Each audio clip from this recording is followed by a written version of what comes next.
Our body will do the necessary actions to get what we believe we should be able to have. And that all starts with your belief, which in turn drives your actions that you will take, which in turn creates your results. Funny story, mind if I share? Yes! A lady...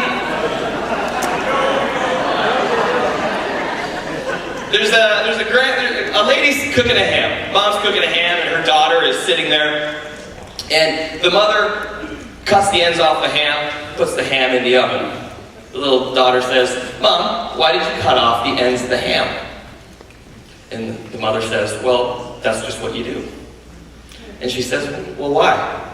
She says, "Well, that's just what you do." "Well, but why?" She says, "Well, you know what? Let me get your mother on. Let me get your grandmother on the phone."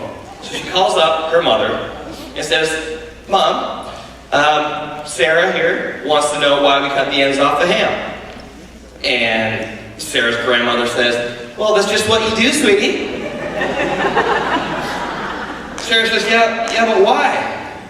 She said, "Well, you know, sometimes you just don't ask. You just don't eat the ends off the ham. Nobody eats the ends off the ham." And Sarah says, "Yeah, but why?" Sarah's very young, right? Obviously, to keep asking why, instead of just blindly doing something because that's what everybody does. She says, "Yeah, but Grandma, why?" And then she says, "You know what?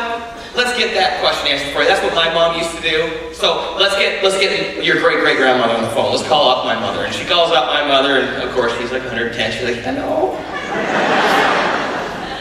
And then she's like, "Mom, why did we cut the ends off the ham?" She says, "Well, what do you mean?" She says, "Why do you cut the ends off the ham?"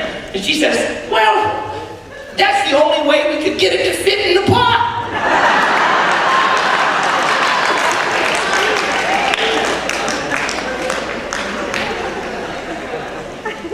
Isn't it amazing how beliefs can be handed down person to person, generation to generation, and we blindly accept those beliefs as what's real and what's not?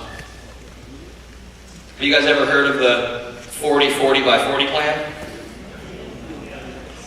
No?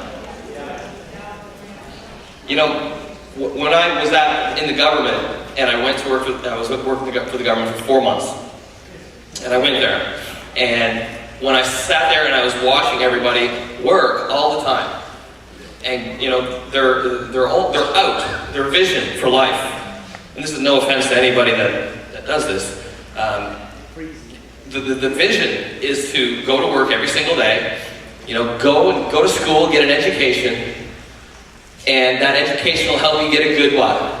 Job, right? Why do you do that? Well, that's what you do, right? And then you go into university and you get that great education, and you finally get that job, and then we're taught that job will take care of you for the rest of your what? Fact or fiction? However, one generation ago, that was the utmost belief. That was all you believed, right? And although it was true then, is it true today? No.